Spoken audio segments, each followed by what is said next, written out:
Melbourne was a nightmare for Red Bull Racing. It was the final confirmation that any momentum from last year was gone, its potential overly hyped during the off-season. Well, we went into the winter on a real high, and you know, momentum definitely built during the course of last year. We developed the car well, we raced well, strategically we were strong. Of course, eyebrows were raised after the new year brought a new tone, one in which its chances were firmly played down. I feel like we're already ahead of where we were, you know, this time last year. So if we can continue on that same trend, then it should put us in a good place. Hopefully, before mid-season.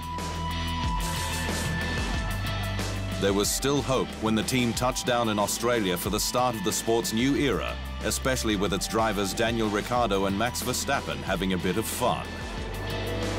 With a good signs for you, both of you to add testing that we can do some damage. Is it for both of us? Yes. Just Daniel? This is Max, everyone. Just finished school. All right. Verstappen got things off to a bad start during practice after running wide, damaging his floor, but recovered to qualify and finish 5th, destroying the race of pole sitter Mercedes' Lewis Hamilton in the bargain. For Ricciardo, it was simply the worst-case scenario. Saturday was an embarrassment, losing control of his car in qualifying, spinning into the gravel at the exit of turn 14. Sunday followed with serious technical issues. A faulty gearbox sensor forcing him to stop on the way to the grid.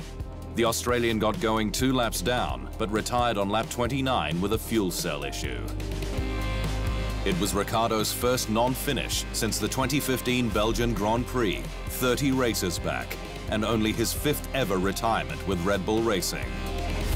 But this was meant to be the squad's year, much like it was with Ferrari in 2016, the regulation revamp working to its strength in aerodynamics, and the belief was there that it had the edge.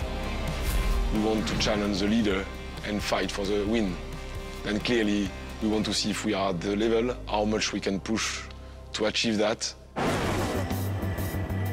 Rumour had it in Melbourne that the governing body, the FIA's recent ban on heave spring suspension systems had affected its form.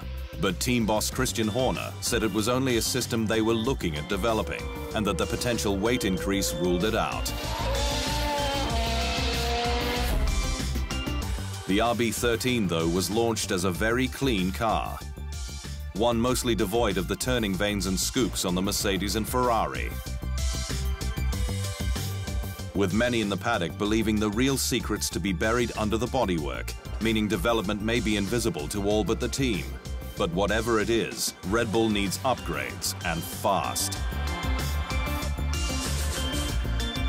We've got to find a good half a second to get into that fight with the cars ahead, Horner said after Australia.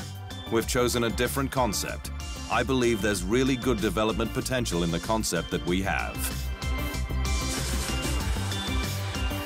Finding half a second is no mean feat, but with new regulations providing plenty of room to move, and Adrian Newey, F1's greatest ever designer on board, a solution can't be that far away.